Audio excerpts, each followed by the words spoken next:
My name is Liz Scott, and I'm the Outreach Manager here at the Cannon Beach History Center and Museum. Also known as the Cannon Beach Historical Society, was founded in 1969, and they decided that a historical society was needed here because there's a lot of rich history in this area in Cannon Beach and Arch Cape. So you may be wondering how Cannon Beach got its name. Before Cannon Beach was officially known as Cannon Beach, it went through several name changes. Early settlers called the area Elk Creek. It was named so because of all the elk that roamed the area. It wasn't until after the Lewis and Clark expedition of 1806 that the area was renamed Ecola. The reason why Ecola, meaning whale, was called Ecola is because during the Lewis and Clark expedition, when Clark and 12 other members of the Corps of Discovery visited here, they had heard that a whale had washed ashore in present-day Cannon Beach. And they were low on provisions, and they were tired of eating the same old food.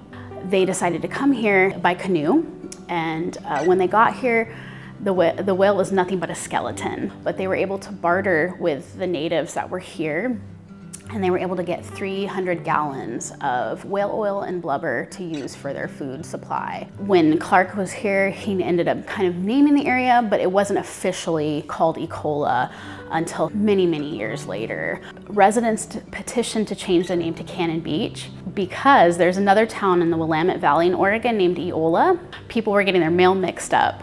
So if you were sending your mail to Eola, it probably went to Ecola and vice versa. So they petitioned to change the name in 1922 because present-day Arch Cape had already changed their name to Arch Cape, and they no longer needed the name, and it's been Cannon Beach ever since. Present-day Arch Cape was not always called Arch Cape. I call it the original Cannon Beach. It's derived from a shipwreck called the USS Shark, and its main purpose was to define where Oregon territory was. British fur trappers and French fur trappers were kind of claiming this area as their own. The president was like, nope, we gotta figure this out. We gotta establish Oregon and figure out where it is. And so they traveled all the way from Hawaii and made it here barely alive. By the time they made it to Fort Vancouver, they did not have an experienced captain to run the ship. They ended up shipwrecking. There was believed to be about 10 cannons aboard. So a portion of the shipwreck, along with 3 cannons, somehow floated all the way to the area known as present-day Arch Cape. There was a gentleman named James P. Austin that decided to make it his life's mission to find all of the cannons. So he set up a little post office in the area and named the area and his post office Cannon Beach. And it wasn't until 1898 that the cannon was finally found, and it was pulled out of the surf by, believe it or not, mail carriers and their team of horses. After the cannon was pulled out of the surf, it was put out on the roadside in Arch Cape for a number of years. The cannon is now officially here on permanent display at the Cannon Beach History Center and Museum. 7 years ago, we were able to receive grants and funding from private donors to get the cannon restored after it had been outside for a long time. We are very proud to have this cannon here on full display for visitors and everyone to come in and take a look at. But there are a lot more other things to see than just the cannon. You can experience a replica of a Native American longhouse, and you can learn more about what life was like here in the early days, homesteading life, what life was like for early mail carriers. You can experience all of that. We have temporary exhibits, but we'll be bringing stuff from our vault. We call it From the Vault, which is stuff that's in our archives that has never been brought out before. That will be when we reopen in February. We have a back event room space that has temporary art exhibits and different displays.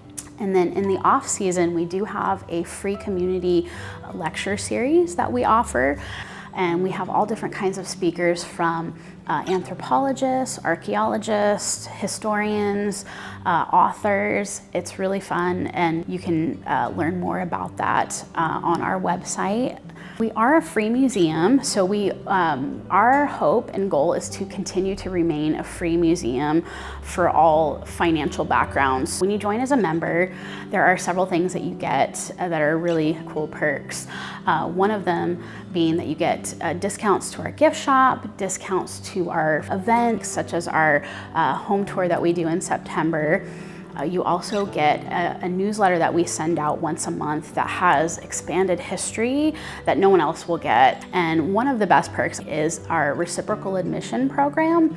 We have partnered with 16 regional organizations in Oregon to offer free admission. So for instance, for the month of February, you get to go to the Columbia River Maritime Museum for free just by being a member here at the Cannon Beach History Center and Museum. So it all goes back into the museum, not just keep our doors open, but to help us continue our mission of keeping the history of Cannon Beach and Arch Cape alive.